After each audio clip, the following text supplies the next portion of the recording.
आता आपण बघा टॉप 9 मोठ्या बातम्या।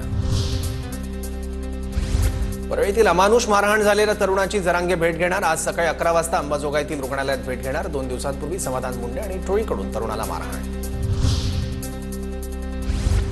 युवराज दिवटे अमानुष मारहाण प्रकरणी उद्या मस्साजोग बंदची हाक। मारहाणीच्या निषेधार्थ उद्या संपूर्ण गाव बंद ठेवणार। आरोपींवर कारवाई करण्याची मागणी।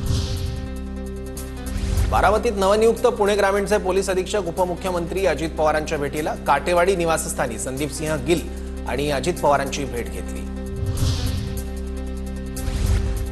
भारतीय अंतराळ संशोधन संस्था इस्रोची 101वी मोहीम अयशस्वी।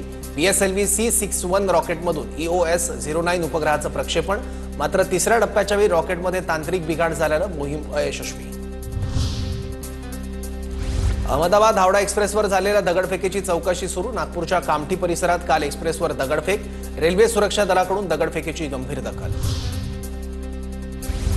हरियाणाच्या पानिपतमध्ये एका मुस्लिम शिक्षिकेने विद्यार्थ्यांना कलमा वाचायला लावल्यानं वाद। पालकांच्या तक्रारीवरून महिला शिक्षिकेचं शाळेतून निलंबन। महजीब अन्सारी उर्फ माही असं शिक्षिकेचं नाव।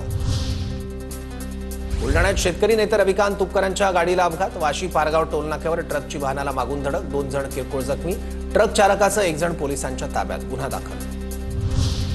नागपुरात 2 नव्या रोड स्वीपिंग मशीन दाखल। मुख्यमंत्री फडणवीसांच्या हस्ते मशीनचं लोकार्पण। शहरातील रस्त्यांची साफसफाई तसंच प्रदूषण कमी करण्यासाठी मदत होणार। राज्यात उच्च रक्तदाबाचे 28 लाख रुग्ण। एप्रिल 2024 पासून 1,67,00,000 नागरिकांची तपासणी। आरोग्य विभागाची माहिती।